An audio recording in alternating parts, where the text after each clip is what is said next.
I'm Dave Froehlich. Thanks for watching this Crimewatch digital exclusive, where we take a look back at recent crime stories that have been making headlines in our area and across the state. The San Marcos police chief is revealing new information about what led up to the in-custody death of a Leander man. 43-year-old Dennis Thornton was pronounced dead in a hospital after officers found him on I-35 and arrested him. Fox 7 Austin's Meredith Aldis has the latest on the case. Less than an hour and a half after officers made contact with Dennis Thornton, he was dead. The body really starts shutting down at about 105 degrees. When 43-year-old Dennis Thornton arrived at the hospital on Tuesday night, his body temperature was 108 degrees. But if he was on stimulants like cocaine or whatever, that also increases heart rate, increases blood pressure. Throw the heat in, throw dehydration in, throw the mental health issues in. All of that is kind of like the perfect storm to bring about this type of erratic and behavior. That's the behavior 12 callers described to dispatch about a man on I-35. He had a bag, and it looked like he was swinging it and was going to throw it at my windshield, that he was running in and out of traffic, possibly contemplating jumping from the overpass. When a San Marcos police officer found him, he was on I-35 over Posey Road, leaning on the inside barrier that separates the northbound and southbound lanes. He had no weapon on him. He had no contents in his pockets, no identification, nothing. We had no idea who he was. The officer says they asked for his name. He responded with incomprehensible noises, then charged at the officer. He was ordered to get on the ground. He refused, and the officer tased him. He tried to get back up. At this point, another officer had arrived, and they both worked to put the man in cuffs. They were able to get the first handcuff on him, but it took almost 2 full minutes before they could apply the second handcuff. During this time, Mr. Thornton is grunting and making unintelligible noises while aggressively preventing the application of that second handcuff. They then placed him in a full-body wrap restraint that forces him to be in a seated position. Officers took him to a local hospital. He was treated for 51 minutes. Thornton died at around 8:30 that night. Thornton's girlfriend told police he had taken drugs and had alcohol the night before, and when they were heading to her appointment at a hospital in New Braunfels on Tuesday, he was still intoxicated.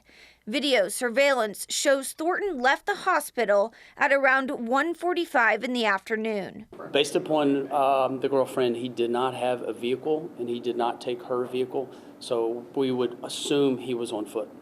Maps show the direct route there to where he was found in San Marcos is about 9.5 miles. Deputy Chief Swisher says the erratic behavior and what happened in this case sounds like Thornton was experiencing excited or hyperactive delirium. They have superhuman strength. They don't fatigue. They will go until they're done, till their body gives out. This is being investigated by San Marcos PD Criminal Investigation Division and Office of Professional Conduct and the Texas Rangers. Reporting in San Marcos, Meredith Aldis, Fox 7 Austin News. Austin police pulled another body out of a local waterway recently. This time it was Lake Austin. Fox 7 Austin's Lauren Rangel has more. Lake Austin glimmers under the Texas sun Wednesday. A stark difference to the scene here a little more than 24 hours ago. Oh no, if there's police investigation, we don't know if we're going to be able to come over here. Nonetheless, boaters like Hannah are back out Wednesday afternoon. It is really unnerving to think that I could have potentially come here and stumbled across something, that would be completely life-changing and very traumatic. It was bystanders that called Austin police to Scenic Drive on Lake Austin, not far from the popular Walsh Boat Landing. This call for service was responded to in a timely manner. Call text of multiple bystanders advised there was an unknown person floating in the water. First responders say they found a black male in his 60s unresponsive. Unfortunately, the person was ultimately pronounced deceased at approximately 8:15 p.m. Due to the state at which the body was recovered, there is very little information at this time. Police say there was no apparent trauma to the man's body, but the homicide unit is leading the investigation. That's kind of making me feel like there's something more eerie going on out there. This comes after a string of other deaths at or near Lady Bird Lake. Not all of them are considered suspicious, but after so many deaths, residents here say they can't help but think something unusual is up, and whatever it is, they hope it ends soon. One way or another, hopefully we get to the bottom of this sooner or later. I hope they figure out who did it, justice is served, and hopefully whoever's family it was, family member, they get the closure and the answers that they're looking for, because it's obviously a horrible event. Austin police have arrested a woman in connection with the death of a man who was reported missing in April. On April 9th, officers got a call from a woman who said her boyfriend, Christian Rangel, was missing. On April 13th, his family went to the Walmart on 290 in South Austin. They were shown surveillance video of him in an SUV. That video was recorded on April 8th. 10 days later, on April 19th, his body was found in a green belt off Spring Meadow Drive in Southeast Austin. Investigators say Rangel had injuries that were consistent with being assaulted. Police say 31-year-old Camry Woolridge was involved in Rangel's death and the disposal of his body. She's charged with tampering with human remains. The owner of some food trucks in East Austin is trying to recover after being hit by burglars. 2 people were caught on camera breaking into the food park and stealing several items. Fox 7 Austin's Meredith Aldis spoke to the owner of the food park, who says it's an inconvenience and he's disappointed. Video shows 2 people early Monday at around 3 in the morning break into the Vegan Nom food park on Cesar Chavez Street. They were pretty motivated robbers. Ignoring the alarm system and cameras overhead. They've actually deterred a lot of the robberies that could have happened. It's just this one occurrence. The 2 pry open the doors to 3 food trucks, the Vegan Nom Burgers, and Ghoul Coffee Company, and take what they can find. I feel disappointed that, a human would have to go to that level to survive, where they have to go and break into a small business to eat or drink or, do what they have to do to survive. Chris Rios, the owner of the Vegan Nom Food Park, says they stole electronics, about $700, and damaged windows and doors. Right now, we just need as much support as we can to where we can continue to move forward and, get through this time. 1 barbecue breakfast taco. A time they say has been tough recently. Once it starts hitting 105 or 100 degrees, it's a lot more harder for folks to come and visit the food park. So when that's happening and morale's kind of a little bit low, then it's like, oh my God, what happened? I can't believe this. We just got hit hard. And just like Matt and some of us, we do suffer loss and damage, and it costs us money. This isn't the first time they've been hit by burglars. Rio says since 2017, they've been broken into at least 20 times. He says in the past, APD responded quickly and even caught multiple people. This time is different. This is the first time where I've just actually got a service number and haven't gotten a case number yet. Not sure what's going on with APD. I'm not complaining against it, but it's just one of those things that is alarming as a small business. Rio says he has received support from the community after posting what happened on social media. There's still hundreds of people out there that care, for every 2. So I think that says a lot. That speaks volumes about what our community is about. Austin police are looking for 3 people connected to a deadly crash that killed a teenager. Around 2:30 on August 7th, 2:30 in the morning, police went out to the single vehicle crash on Hart Lane just west of Mopac.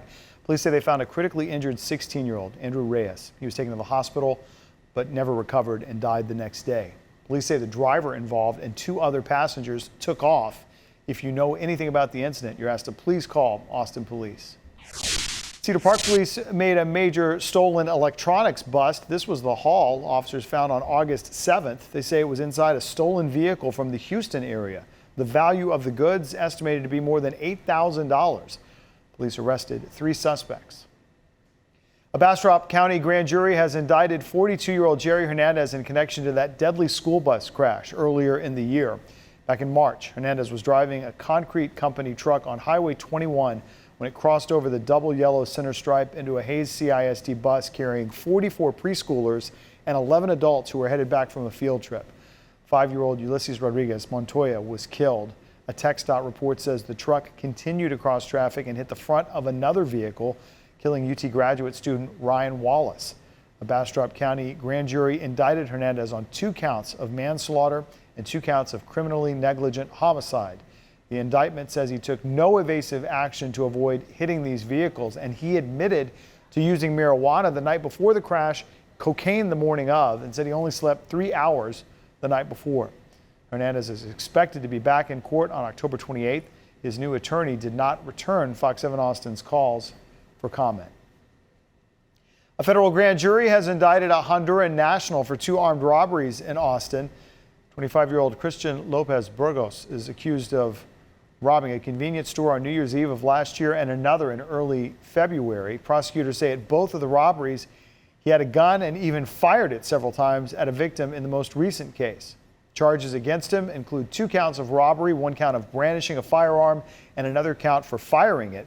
If convicted for the robbery charges, he carries a maximum sentence of 20 years each. The brandishing charge carries minimum sentences of 7 and 10 years. Bastrop police have arrested 2 men in the death of another man. Officers were called out to State Highway 71 near Childers Drive and State Highway 21 around 9 on July 25th. When they got there, police found a man dead with significant injuries. Bastrop police arrested Keith Pennington, who's now charged with murder. Nicholas Ray is charged with tampering with evidence. This homicide is still under investigation. If you have any information that could help with the case, you're asked to please call Bastrop Police. The trial of former Williamson County Sheriff Robert Chody is underway after a jury was recently seated. Chody is charged with tampering with evidence in the case of Javier Ambler, who died in custody in 2019. Fox 7 Angela Shin has more. Robert Chody and Jason Nassour are facing charges of tampering with evidence and conspiracy to tamper in connection with the 2019 in-custody death of Javier Ambler. Ambler's arrest and death were recorded during a taping of the reality show Live PD. He was tased while going through heart failure. Chody and Nassour are accused of destroying or concealing the recordings of his death. Both deny any wrongdoing. After opening arguments for the trial, the state asked witnesses about when the contract with Live PD was first negotiated with the Williamson County Sheriff's Office back in 2017. Nicholas Coleman, an entertainment attorney who worked for Big Fish Entertainment, the production company behind Live PD, was questioned about a line that was added in the contract about destroying raw footage after 90 days unless ordered to preserve it by a court. The line was then changed to 30 days, the state arguing no explicit retention period was written, the defense arguing that 30 days was essentially a retention period. Stan Springerly, who was the Assistant General Counsel for the Williamson County Commissioner's Court, was also called. He described the process of getting the contract onto the Commissioner's Court agenda to be approved using words like ramrodded and red flags, saying it was unusually rushed without meetings with the right stakeholders. He wanted to slow down the process, even bringing up concerns in 2017 about if somebody is recorded dying in custody. The defense countering with why he only wrote those concerns to the office administrator for the sheriff's office and whether his boss, the general counsel, who was out of office at the time, had the final say. Finally, earlier this month, a woman with a knife attacked 2 women who were out in downtown Austin. They sought help from a Downtown Austin Alliance safety team member. It's a new program in Austin, and advocates say it's needed. Fox 7 Austin's Meredith Aldis has that story. Just 4 months up and running, the Downtown Austin Alliance safety team is credited for helping 2 women who were being attacked. On August 3rd at around 7:30 in the morning, 2 women say they were running in downtown Austin. They stopped on Congress for water, and a woman with a knife came out of nowhere towards them, saying things they couldn't understand. Court documents say the woman was making aggressive stabbing motions in the direction of the joggers and came within feet of hurting them. The women say they hopped over a short fence, yelled in fear for their lives, ran to the other side of the street, and went to a downtown Austin Alliance safety team member for help. You'll certainly see more of our ambassadors in the downtown core where the need is greater. The safety team of 11 patrols the entire downtown public improvement district, but most of their work does not involve violence. We work on building strong relationships with people down here and asking for voluntary compliance. Faye says out of the 608 reported interactions in June, safety team members have had 89% compliance with their requests.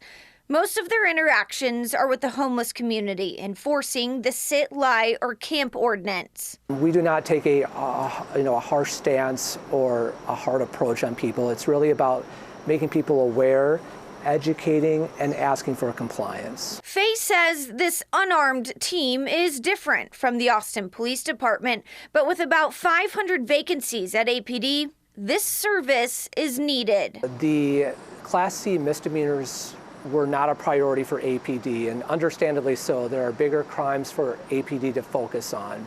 So we decided to explore and implement this safety program in an effort to allow APD to focus on higher level crimes and allow our safety team to focus on crimes that are within their ability to educate and help people and inform people on. If someone doesn't comply with the safety team member's request, they'll ask for help from overtime patrol with the Austin Police Department. And in this case of the joggers getting attacked, they waited for APD to arrive. 49-year-old Michelle Stern was arrested for aggravated assault with a deadly weapon. She's being held in the Travis County Jail on a $30,000 bond and mental health supervision. Faye says the Downtown Austin Alliance safety team is set to expand to 23 employees in October. Seeing the positive interactions with our safety team, the reduced negative interactions on the street can help people's perceptions of safety. Meredith Aldis, Fox 7 Austin Crimewatch. Thanks for watching the Fox 7 Austin Crimewatch digital exclusive. Our Crimewatch stories run each Monday on Fox 7 Austin News at 9. If you miss them, you can watch anytime on our new Fox Local Connected TV app. It's free to download, and you can watch on multiple platforms like Roku and Apple TV. Just scroll down from the live player and look for the Crimewatch section. For more on the stories highlighted in this episode, you can head to our website, fox7austin.com. And don't forget to subscribe to the Fox 7 Austin YouTube channel.